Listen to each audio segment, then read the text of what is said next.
We're going to talk about Jujutsu Kaisen. So this is going to be a longer talk show episode. And as always, if you do like the video, please leave a like, as that lets me know what kind of content I should make. I have noticed the likes on the anime videos, and that's why I'm splashing in Jujutsu Kaisen. Yo, it's the Grown Kid Talk Show.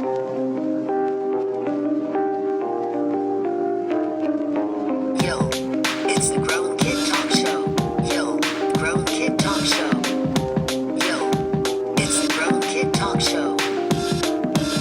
Jujutsu Kaisen single-handedly got me back into anime fully fledged. I love Jujutsu Kaisen, and this is actually a good article by Polygon. I know I don't say that a lot because Polygon has a tendency sometimes to do very clickbaity things and have very opinionated writers writing to a select audience while alienating the rest of us. But Jujutsu Kaisen seems to be the world middle ground because it is that good of an anime. You need to be watching it. Jujutsu Kaisen questions the very ideals of shonen anime. A modern action story reflects modern humanity by Chini Nia. The first few episodes of Jujutsu Kaisen feel like an anime you've seen a million times before. Yuji Utadori is a powerful yet clueless rascal with a heart of gold who gets pulled into a world of fighting dangerous apparitions known as curses. It's a beautiful trick Jujutsu pulls again and again, feigning predictability with a simple setup before giving a complex genre aware punchline. By aware, they mean that the anime is modern and the anime is aware of itself in position of the world. It makes references to Kamehamehas. It makes jokes and jabs from other anime. Jujutsu Kaisen is so aware of itself, and that's some of the beauty because of how much fun it can have with being aware. It takes itself seriously, but not in a serious way, if you get what I'm saying there. The article goes on to talk about why we haven't seen much innovation from the shonen genre. Shonen is young boy coming to man with powers, kind of. It's very typical. Most shows that you see on like Toonami back in the day, or even that are recommended to you from other people, are probably a shonen because the genre is fighting and it's popular and it's quite good, honestly. But the author is saying that because of the weekly Shonen Jump's editorial practices, new series live and die by their stances and weekly reader rankings. It didn't allow for innovation in the genre, whereas Jujutsu Kaisen has innovated. Jujutsu Kaisen is thoroughly humanist in both its message and execution. It knows its fans want more than predictability. It believes people as a whole are more than just the sum of what they've been. It recognizes that our negative feelings might seem never ending, but in fact can be overcome and survived. While it does feature plenty of action and tropes typical of the genre, Jujutsu Kaisen feels like the first shonen about modern humanity, using a mix of horror and palpable emotion to examine the weight of 21st century life. I do like this breakdown a lot, but I would like to question the idea that it knows its fans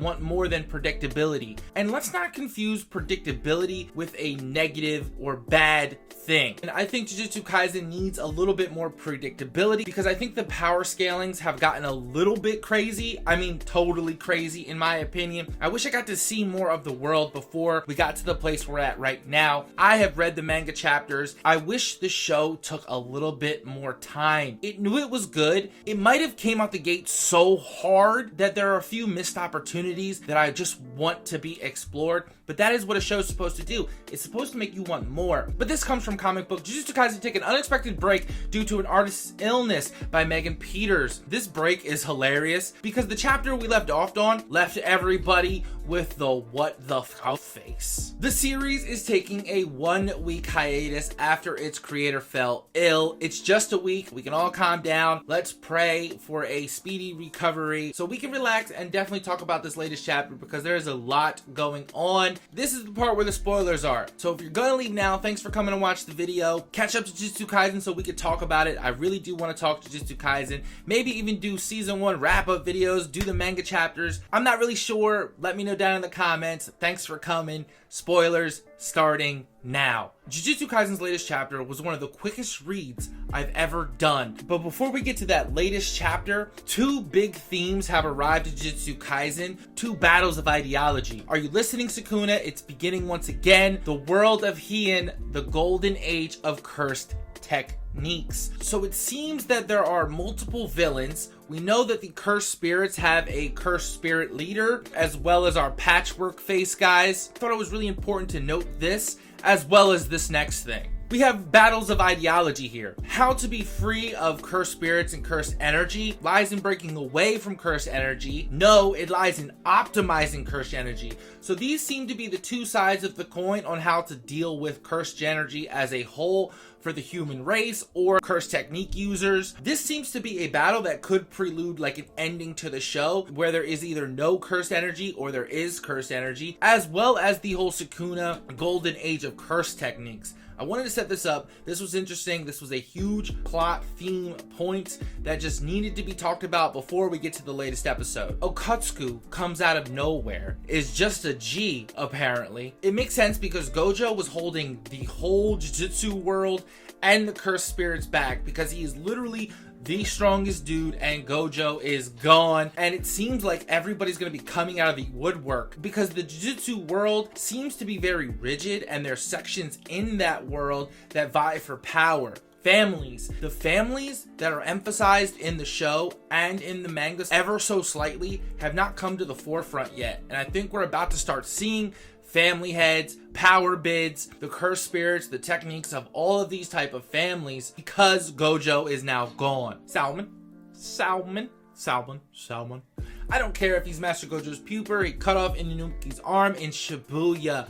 It seems like every anime just loves to be in Shibuya for whatever reason, but this was a shocking panel. But like the last episode, I thought there were some really good points that needed to be brought up. This was almost like a summary chapter. It was so fast, nothing really happened, but we got some valuable information. Satoru Gojo has been deemed an accomplice in the Shibuya incident and is thus permanently exiled from the Jujutsu world. Furthermore, removing his seal will be considered a criminal act. There's a different sect of the Jujutsu world that does not like Gojo at all. Mashiki Yaga shall receive the death penalty for inciting Satoru Gojo and Suguru Geto and causing the Shibuya incident. So the principal of our school is now getting the death penalty, and the suspension of Yuji Itadori's death sentence is revoked, and the execution is to be carried out immediately. So they want to execute Yuji right now. They always wanted to, or this sect, the other principal of the other school was trying to kill him basically in broad day. The three main things we set up through the whole show so far, Gojo,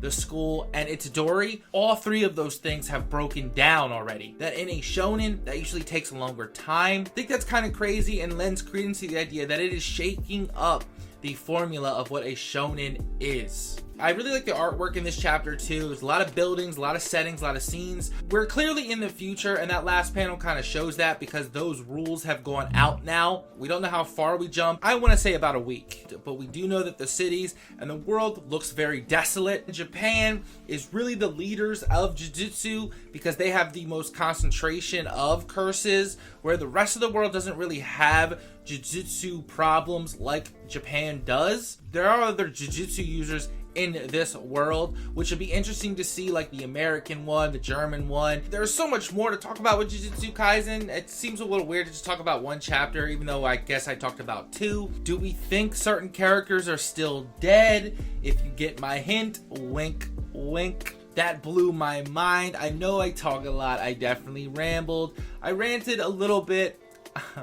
I'm the grown kid, and I'll catch you back in another video.